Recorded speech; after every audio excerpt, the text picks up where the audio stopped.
Hello विद्यार्थी मित्रों, आज आपने एकम 2 पूर्ण संख्याओं तेमां प्राकृतिक संख्या पूर्ण संख्यानी समझ मेळवीशुं। तरत पहेलानी अने तरत पछीनी संख्यानी समझ मेळवीशुं। पेज नंबर 28 अने 29 नुं बराबर। तो एमां जोईए आपणे पहेला प्राकृतिक संख्याओं। तो प्राकृतिक संख्यानी शरूआत 1 थी थाय छे। आ खास ध्यान आपवानुं छे मित्रों। 1 2 3 4 थी अनंत सुधी तेनो कोई अंत होतो नथी। अने प्राकृतिक संख्यानो संकेत छे कैपिटल एन बराबर। पूर्ण संख्याओं तो जेम प्राकृतिक संख्यानी शरूआत 1 थी अनंत सुधी होय छे एम पूर्ण संख्यानी शरूआत 0 थी थाय छे बराबर। अने पूर्ण संख्यानो संकेत छे डबल्यू। अहीं खास ध्यान आपवानुं छे कि प्राकृतिक संख्यामां नानामां नानी संख्या 1 थशे ज्यारे पूर्ण संख्यामां नानामां नानी संख्या 0 थशे बराबर। हवे अहींया तमे जो पाठपुस्तक पान नंबर 18 खोलो अने तेमां तरत पहेलानी अने तरत पछीनी संख्याओं लखवानी छे। एमां 19 तो तरत पहेलानी संख्या जो मित्रों तरत पहेलानी के ने तो आपणे एमांथी 1 बाद करीशुं बराबर। तो 19 मांथी 1 जाए तो जवाब मळशे 18 अने तरत पछीनी संख्या के तो आपणे 1 प्लस करीशुं अने 19 + 1 थशे 20। आ फॉर्म्युला आपणे જ્યારે પણ કોઈ પણ જગ્યાએ પૂછે કે તરત પહેલાંની સંખ્યા અને તરત પછીની સંખ્યા શોધો તો આ જ ફોર્મ્યુલાથી આપણે એનો જવાબ શોધીશું। જેમ કે 1997 1997 એમાં તરત પહેલાંની સંખ્યા તો 1997 - 1 અને એમાં જવાબ મળશે 1996 એટલે છેલ્લે 7માંથી 1 બાદ થઈ જાય તો જવાબ મળે 6। એ રીતે તરત પહેલાંની સંખ્યા શોધી શકાય। અને તરત પછીની સંખ્યા તો 1997 + 1 એટલે છેલ્લે 7 ને કેટલા થશે 8 એટલે 1998 થશે। એ રીતે 1200 છે 12000 છે તો તરત પહેલાંની સંખ્યા 12000 - 1। હવે આમાં તમને ખબર ના પડે તો તમે સિમ્પલ જેમ બાદબાકી કરો છો એ રીતે પણ કરી શકો છો। છેલ્લે 0માંથી 1 ના જાય એટલે 2 ઉપરથી 10 કુલ લેવું પડે એટલે 11999 જવાબ આપણો આવે અહીંયા। અને તરત પછીની સંખ્યા તો એમાં +1 કરવાનો છે બરાબર અને જવાબ મળશે 12001। એ રીતે 49 તરત પહેલાંની સંખ્યા તો 49 - 1 બરાબર આવશે જવાબ 48 અને તરત પછીની સંખ્યા તો 49 + 1 બરાબર આવશે 50 બરાબર। 1 લાખમાં તરત પહેલાંની સંખ્યા આવશે તો 1 લાખ - 1 અને જવાબ આવશે 99999। કઈ રીતે આવી ખબર ના પડે તો તમારે 1 લાખ - 1 રફમાં કરી દેવાનું અને ખબર પડી જાય જવાબ કઈ રીતે આવશે। અને તરત પછીની સંખ્યા શોધવી હોય તો 1 લાખ + 1 કરીશું આપણે અને જવાબ આવશે 1,01,000। એટલે ખબર પડી ગઈ બધાને કે જો તરત પહેલાંની સંખ્યા શોધવી હોય તો તમારે -1 કરવાનો અને તરત પછીની સંખ્યા કરવી હોય તો તમારે +1 કરવાનું બરાબર। હવે એક પ્રશ્ન પૂછ્યો છે કે કઈ પ્રાકૃતિક સંખ્યા પાસે તેના પહેલાં આવતી સંખ્યા નથી। એવી કઈ પ્રાકૃતિક સંખ્યા છે કે એના પહેલાં કોઈ સંખ્યા જ નથી। તો આપણને ખબર છે કે પ્રાકૃતિક સંખ્યા 1 એ નાનામાં નાની સંખ્યા છે તેના પહેલાં કોઈ સંખ્યા નથી બરાબર। હવે બીજો પ્રશ્ન છે કે કઈ પ્રાકૃતિક સંખ્યા પાસે તેના પછીની સંખ્યા નથી। શું તે છેલ્લી આવતી પ્રાકૃતિક સંખ્યા છે? તો કોઈપણ પ્રાકૃતિક સંખ્યા એવી નથી કે જેના પછીની કોઈપણ સંખ્યા ન હોય, કારણ કે પ્રાકૃતિક સંખ્યા 1થી શરૂ થઈ અનંત સુધી હોય છે બરાબર। આગળ જોઈએ પાઠ્યપુસ્તક પાન નંબર 20 ઉપર જુઓ પ્રયત્ન કરો આપેલા છે કે શું દરેક પ્રાકૃતિક સંખ્યા પૂર્ણ સંખ્યા હોય છે? તો હા, કારણ કે પ્રાકૃતિક સંખ્યાની શરૂઆત 1થી થાય તો પૂર્ણમાં 1 તો આવી જ જાય એટલે દરેક પ્રાકૃતિક સંખ્યા એ પૂર્ણ સંખ્યા છે। બીજો પ્રશ્ન છે કે શું દરેક પૂર્ણ સંખ્યા પ્રાકૃતિક સંખ્યા હોય છે? તો આમાં ના આવશે। કેમ? કારણ કે 0 પૂર્ણ સંખ્યામાં 0 આવે, પ્રાકૃતિક સંખ્યામાં 0 આવે નહીં, એટલા માટે દરેક પૂર્ણ સંખ્યા એ પ્રાકૃતિક સંખ્યા નથી બરાબર। 0 એ પૂર્ણ સંખ્યા છે પણ પ્રાકૃતિક સંખ્યા નથી। સૌથી નાની પૂર્ણ સંખ્યા કઈ છે? તો હમણાં જ જોયું તો આપણે કે સૌથી નાની પૂર્ણ સંખ્યા 0 છે 0। સૌથી મોટી પૂર્ણ સંખ્યા કઈ છે? તો સૌથી મોટી પૂર્ણ સંખ્યા ના હોય એ અનંત હોય। 0થી શરૂ થઈને પૂર્ણ સંખ્યાઓ અનંત સુધી હોય છે બરાબર। કારણ કે દરેક પૂર્ણ સંખ્યા પછીની એક સંખ્યા મળે જ, પણ એ પૂર્ણ સંખ્યાઓ એ અસંખ્ય અને અનંત છે બરાબર। હવે પાઠ્યપુસ્તક પાન નંબર 21 ખોલો અને એમાં પ્રયત્ન કરો 1 જુઓ કે સંખ્યા રેખાનો ઉપયોગ કરીને સરવાળો કરો બરાબર। આમાં મિત્રો અલગ અલગ ચિહ્નો હોય છે, જેમ કે આપણે સરવાળાની વાત કરીએ તો પ્લસ, તો જે સંખ્યા હોય તો પ્લસ એટલે આપણે એની જમણી બાજુ ખસવાનું રહેશે। પ્લસ એટલે કઈ બાજુ? જમણી બાજુ બરાબર। જેમ કે અહીંયા 4માં 5 ઉમેરવા માટે 4થી શરૂ કરી, પ્લસ એટલે જમણી બાજુ એક એકમના 5 પગલાં જવાના। એક એકમના કેટલા? 5 પગલાં। એટલે આ પહેલો અંક જે હોય ત્યાંથી શરૂ કરવાનો, પ્લસ હોય તો જમણી બાજુ અને માઇનસ હોય તો ડાબી બાજુ, અને બીજી સંખ્યા હોય એટલા એકમના પગલાં આપણે કૂદવાના રહેશે।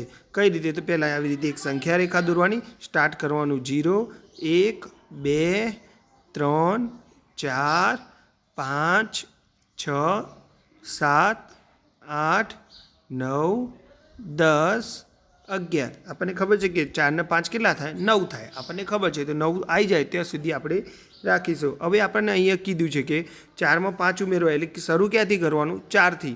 કેટલા પગલાં કૂદવાના છે? 5। તો પહેલો પગલો આપણે 4થી 5, ચલો 1 થઈ ગયું સ્ટેપ, બીજું 5થી 6 2 થઈ ગયું, ત્રીજું 6થી 7 3 થઈ ગયું, પછી 7થી 8 4 થઈ ગયું, અને 8થી 9 5। આપણે અહીં બોલ્યા હતા કે 5 પગલાં જઈશું, તો 5 પગલાં થઈ ગયા આપણે, અને જવાબ 4થી કેટલો આવી ગયો?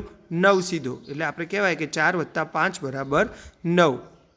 બીજું એક એક્ઝામ્પલ છે 2 + 6, એટલે આમાં આપણે શું લખવાનું કે 2માં 6 ઉમેરવા માટે 2થી શરૂ કરી જમણી બાજુ એક એકમના એક એવા 6 પગલાં જઈશું બરાબર। પહેલાં સંખ્યા રેખા દોરી દઈએ, આપણે લખી દઈએ 1 2 3 4 5 6 7 8 9 10 ને 11। તમે 10 સુધી લખો તો પણ ચાલે, બહુ ખીચડો કરવાનું નહીં। અને એક ખાસ ધ્યાન આપવાનું સંખ્યા રેખા દોરતી વખત કે દરેક વચ્ચે અંતર સરખું રહે એવો પ્રયત્ન કરવાનો। હવે શરૂ ક્યાંથી કરવાનું છે? આપણે 2થી બરાબર, અને 6 પગલાં જવાના છે, એટલે ચલો 2થી પહેલાં 1 પગલું 3, 3થી 4 2, 4થી 5 3 પગલાં, 5થી 6 ચોથું પગલું, 6થી 7 પાંચમું પગલું, અને 7થી 8 છઠ્ઠું પગલું। તો 6 પગલાં આપણે 6 એકમ ચાલી ગયા, જવાબ 2થી કેટલા પહોંચી ગયો? 8 સુધી। એટલે 2 + 6 કેટલા થાય?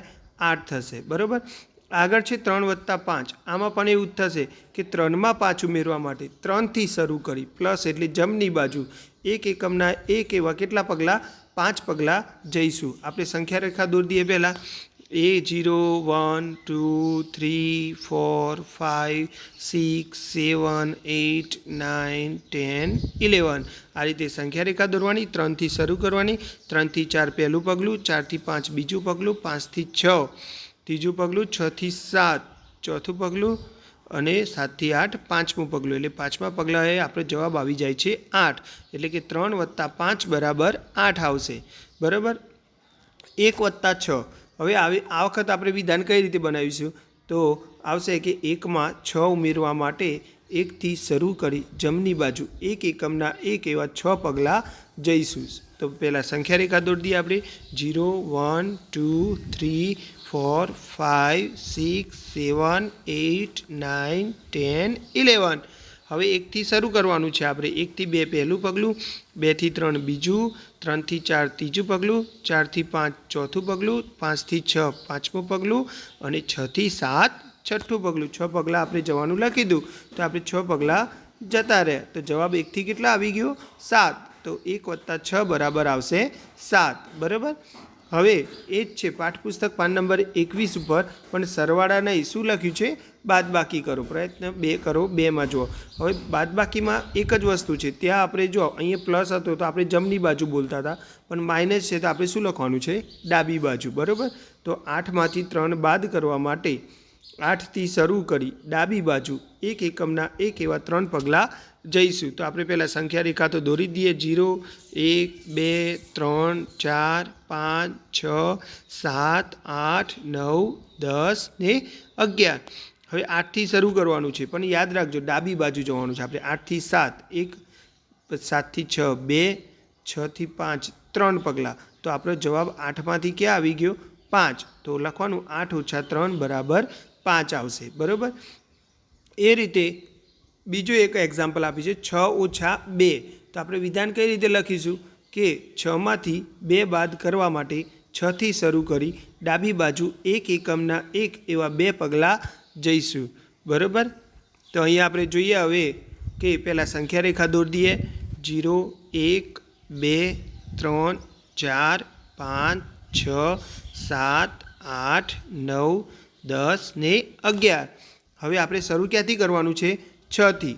ડાબી બાજુ 2 પગલાં જવાના છે, એટલે 6 થી 5 પહેલાં 1 પગલું અને 5 થી 4 2 પગલું, એટલે જવાબ આવી ગયો આપણે 6 - 2 = 4. હવે 9 - 6 છે, તો આપણે પહેલાં વિધાન બનાવીશું કે 9માંથી 6 બાદ કરવા માટે 9થી શરૂ કરી ડાબી બાજુ 1 એકમના 1 એવા 6 પગલાં જઈશું. બરાબર. પહેલાં સંખ્યા રેખા દોરી દઈએ 0 1 2 3 4 5 6 7 8 9 10 ને 11. હવે આપણે જોઈએ કે 9થી સ્ટાર્ટ કરીને 8 1 પગલું, પછી 8થી 7 2, 7થી 6 3, 6થી 5 4, 5થી 4 5 અને 4થી 3 6 પગલાં થઈ ગયા આપણે. તો જવાબ 9થી ક્યાં પહોંચી ગયો? 3. તો જવાબ આવશે 9 - 6 = 3. હવે પાઠ્યપુસ્તક પાન નંબર 22 ઉપર જુઓ કે સંખ્યા રેખાનો ઉપયોગ કરીને ગુણાકાર કરો. તો 2 × 6, તો શું લખવાનું કે 2 ને 6 વડે ગુણવા માટે આમાં દર વખત ગુણાકારમાં 0થી જ શરૂ થશે. યાદ રાખજો. પેલા સરવાળા બાદબાકીમાં આપણે શું કરતા હતા કે જે પહેલો અંક હોય ત્યાંથી શરૂ કરતા હતા આપણે, પણ ગુણાકારમાં એવું નથી કરવાનું. ગુણાકારમાં શું કરવાનું છે? દરેક વખત આપણે 0થી જ શરૂ કરવાનું છે અને દરેક વખત જમણી બાજુ જ જવાનું છે. યાદ રાખજો. બરાબર. પણ આ 2 છે તો 2 એકમના લખવાનું હોય, 3 હોય તો 3 એકમના, 4 હોય તો 4 એકમના પગલાં કૂદવાના. કેટલા? તો જે બીજો અંક હોય એટલા પગલાં જવાના. જેમ કે આપણે એક સંખ્યા રેખા લીધી અને એમાં પહેલાં સંખ્યા રેખા લખી દઈએ. આપણને નોર્મલી તો ખબર જ છે કે 2 × 6 કેટલા થાય? 12. તો 12 જવાબ આવવાના જ છે. તો આપણે સંખ્યા રેખામાં 12 અંક આવે ત્યાં સુધી આપણે લખવાનું તો રહેશે જ ફરજિયાત. 0 1 2 3 4 5 6 7 8 9 10 11 12 ને 13. એક એક્સ્ટ્રા લખ્યું છે.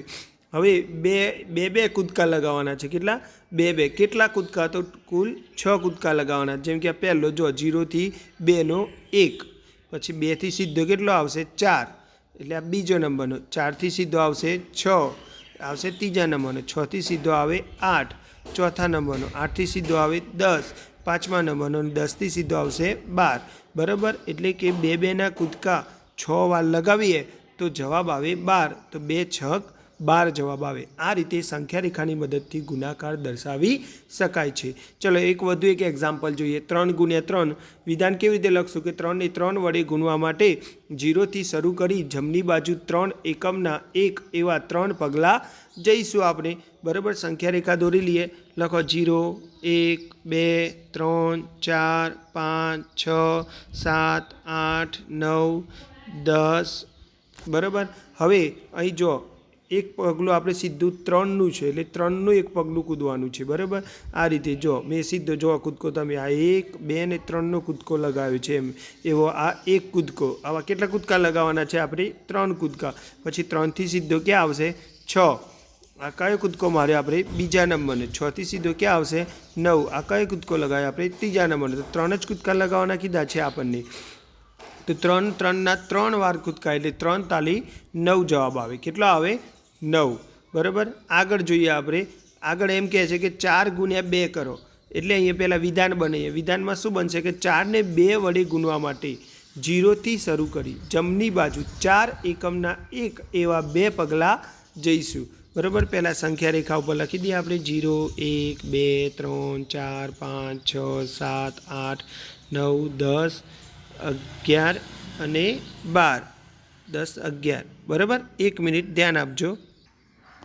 તો અહીં આપણે પહેલાં 4 લખેલા છે. બરાબર. તો આપણે 4 એકમના કુલ 2 કૂદકા લગાવવાના છે. જેમ કે આ 0 થી 4નો આ 1 કૂદકો અને 4 થી 8નો આ 2 કૂદકો. એટલે 4 ના આપણે 2 કૂદકા લગાવ્યા તો 4 × 2 કેટલા થશે? 8. બરાબર. તો આ રીતે મિત્રો આ દાખલાની સમજ પડી હશે તમને. વિડીયો ગમે હોય તો શેર, સબસ્ક્રાઈબ, લાઇક કરજો. અને અન્ય જો હજુ સ્વાધ્યાયનો વિડીયો જોવો હોય તો લિંકમાં તમે જોઈ શકો છો. ઓકે. Good bye.